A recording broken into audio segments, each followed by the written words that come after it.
Comment tester une femme pour savoir si elle est intéressée? Cette vidéo va vous servir si vous voulez faire en sorte qu'une femme vous donne des signes d'intérêt. Parce que très souvent, quand il y a des signes d'intérêt, bon, vous les voyez, encore pas toujours, mais des fois, vous ne savez pas où vous en êtes avec une fille. Cette manière de tester une fille fera en sorte qu'elle va vous donner des signes d'intérêt. Donc vous saurez qu'elle est intéressée. Le premier test, sans plus attendre, c'est ce que j'appelle le compliance test, donc le test en fait de complicité, on pourrait dire. On peut le faire de deux façons que j'aime bien partager. La première, c'est le test du verre. Donc tu bois un verre avec la fille et tu lui dis « Ah, il a l'air bon ton cocktail, ça te dit de goûter le mien, ça te dit qu'on échange ». Si une fille commence à accepter les échanges de salive par verre interposé, c'est très souvent bon signe. Tu comprends bien, échange de salive, après on s'embrasse. Voilà, il y a des filles qui disent « Ah non, je ne vais pas mélanger la salive, machin », tu sais déjà qu'il y a de la distance avec toi. Sinon, c'est le test de la main. Donc par exemple, c'est que tu vas prendre sa main, dire « Ah, t'as des bijoux, machin », puis tu vas un peu caresser sa main. Si elle laisse sa main se faire caresser, voire mieux, si elle caresse ta main en retour, c'est qu'elle est très intéressée. Ce test, il est quasiment 100% fiable. Aucune femme qui a envie d'un mec va caresser la main de ce mec s'il ne plaît pas. C'est pas possible. Donc, en fait, ces deux compliance tests sont puissants, celui du verre et celui de la main. Si tu as déjà appris quelque chose ou si déjà tu es sûr que ça marche, mets un like et mets un commentaire de Fab Test. Comme ça, je saurai que vous êtes allé au moins jusque-là, que vous avez déjà appris quelque chose et ça permettra d'aider pour l'algo, pour la vidéo. La deuxième façon de tester une femme, c'est... ouais, je sais pas si je vais te raconter ça. Non, allez, je sais pas encore si je peux te le dire. En fait, tu fais un peu du mystère comme ça. Et là, elle va dire, mais si, tu peux me le dire, mais si, vas-y, raconte. En fait, une fille qui s'en fiche, elle, quand tu commences des phrases comme ça, elle s'en fout du suspense, parce qu'elle s'en fiche de toi. Mais par contre, si elle est attirée, elle va dire, mais non, mais vas-y, raconte, allez, vas-y, mais non, si, tu peux tout me dire, vas-y, raconte. Elle est accrochée, sa curiosité, elle est piquée. Tu peux aussi faire du genre, toi et moi, je sais pas si ça va le faire, parce que moi, j'aime les femmes rigolotes. Et là, elle va dire, ah, mais moi, je suis pas rigolote, et elle va faire une blague. Parce qu'en fait, elle va vouloir se conformer à ce que tu dis que tu veux ou que tu aimes chez une femme. Si par exemple tu dis j'aime les femmes qui ont de l'ambition, on va dire moi je veux créer ma boîte. Tu vois, tout de suite, en fait, quand tu dis que tu aimes un truc chez une femme et qu'elle le fait tout de suite, en fait elle veut se conformer à ce que tu dis que tu aimes. C'est un giga signe d'intérêt. Troisième famille de tests, c'est la laisser un peu, on va dire, dans le silence radio.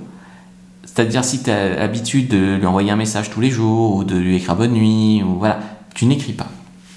Et là, en fait, tu vas voir si ça lui manque et tu vas voir si elle va te contacter spontanément par SMS. Idem après un rendez-vous. Tu n'écris pas, c'est elle de t'écrire bonne soirée, j'aimerais qu'on se revoie. Si une fille te contacte spontanément comme ça, c'est qu'elle est très intéressée. Quatrième famille de tests, c'est qu'elle saisit vos perches. Donc tu vas sexualiser, je sais pas, tu vas dire ouh, il fait très chaud ici. Et elle va dire c'est vrai qu'il fait chaud, mais il pourrait faire encore plus chaud. Ou alors c'est toi qui vas faire la blague, tu vas dire il fait chaud ici, mais il pourrait faire encore plus chaud. Elle va dire oui, c'est vrai. Elle saisit tes perches. Tu vas sexualiser, elle saisit tes perches par rapport à une fille qui fait semblant de ne pas comprendre. Quand elles font semblant de ne pas comprendre, souvent le mec il revient avec des gros sabots, il est encore plus lourd, et la fille fait toujours semblant de ne pas comprendre et ça devient très gênant. Donc très souvent, le fait que tu tendes une perche, tu fais une allusion, un sous-entendu, quelque chose comme ça, et elle rentre dans ton jeu. Donc ça, c'est dans le flirt.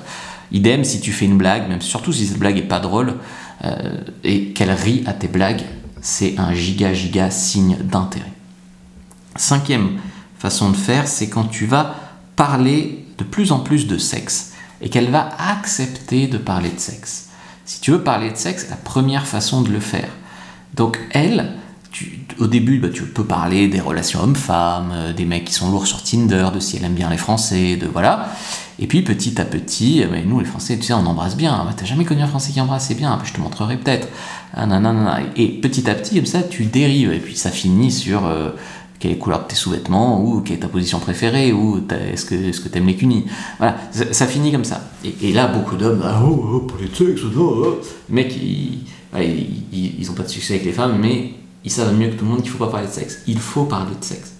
Pas n'importe comment, pas de but en blanc, mais il faut parler de sexe. Donc en fait, l'idée ici, c'est qu'elle suit votre envie de parler de sexe. Elle rentre encore une fois dans votre jeu. Comme je disais tout à l'heure, elle saisit des sexes, des perches, saisit aussi des sexes de sexualisation. Mais là, elle rentre dans ton jeu quand tu parles de sexe. Une femme qui accepte de parler de sexe avec toi, elle se projette. Quand elle te raconte ce qu'elle aime au lit, elle t'imagine en train de lui faire, évidemment. Donc ça, c'est très important pour savoir si elle est intéressée. 6e famille de tests, après je te récapitule tout, c'est quand elle n'est pas dispo. Elle fait une contre-proposition. Donc c'est aussi important de voir son intérêt quand elle n'est pas disponible. Salut, ça te dit, on va manger une glace vendredi soir, et puis, je vois, si elle est bonne, je te ferai goûter la mienne, ou quelque chose comme ça. Et donc là, elle dit, ah non, vendredi, je peux pas. Point. Compliqué, hein. Ou alors, vendredi, je peux pas, mais samedi, je suis libre si tu veux l'après-midi. Là, elle te fait une contre-proposition. Si tu veux, elle te propose une autre date, une autre heure, spontanément. Quand elle ne fait pas de contre-proposition, le mieux, c'est de lui dire qu'il faut en faire une. Donc, tu lui dis, ah, t'es pas dispo samedi? Bah, du coup, dis-moi quand t'es dispo. Hein. Ah, bah, je suis dispo, dis-moi. Des fois, il faut les aider. Hein. Voilà. Le piège ici, c'est que toi, tu lui proposes 40 dates et qu'à chaque fois, elle dit non. Donc, il y a un moment, tu proposes une date, c'est bien, elle ne peut pas, c'est à elle de faire une contre-proposition. Si elle fait la contre-proposition, c'est qu'elle est intéressée. Si elle ne la fait pas, c'est que soit elle est très timide, soit elle est très impolie, soit pas si intéressée que ça. Il y a aussi des choses à éviter quand tu vas tester une femme. Je dirais qu'il faut éviter, par exemple, la jalousie. Il y a des mecs, ils ont des techniques un peu de séduction de femmes, tu vois, et quand une fille dit ou fait quelque chose qui leur plaît pas, ils se referment, ils font la gueule. C'est déjà de l'anti-séduction sur une femme, mais imagine sur un homme. Donc essayez de faire la gueule pour qu'elle comprenne que tu es jaloux, par exemple, ou que tu n'es pas content de ce qu'elle a dit ou fait. Essayez de trop la rendre jalouse. Donc par exemple, tu vois, tu commences à raconter des trucs sur une ex, mais c'est grossier en fait. De trop la rendre jalouse de mauvaise façon, la fille elle va juste se braquer. Une autre aussi mauvaise façon de tester, c'est la fausse histoire pour la faire réagir. T'inventes une histoire avec une fille ou une histoire avec un de tes potes, qui vous arrive des trucs de fou, machin, pour qu'elle réagisse, qu'elle te dise un truc.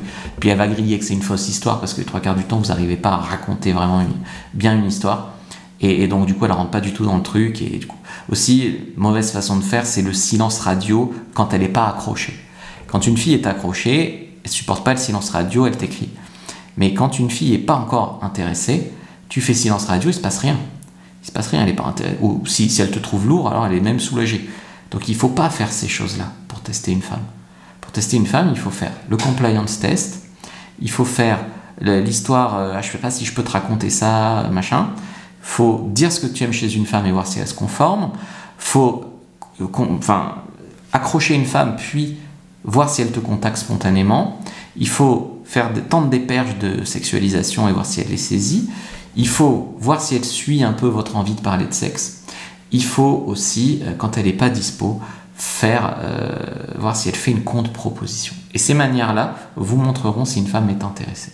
Donc si tu veux, je t'ai fait une liste de tous les signes d'intérêt et de désintérêt d'une femme. Tu te planteras plus jamais si tu prends cette liste. Clique, lien en commentaire épinglé, premier dans la description de la vidéo. Donc prends vraiment cette fiche sur tous les signes d'intérêt d'une femme. Tu vas vraiment progresser sur ce plan-là. N'hésite pas à regarder une autre vidéo que je te sélectionne sur les signes d'intérêt sur mesure avant de partir et laisse un commentaire. On avait dit test Fab ou merci Fab ou 100% d'accord Fab, ça aidera énormément.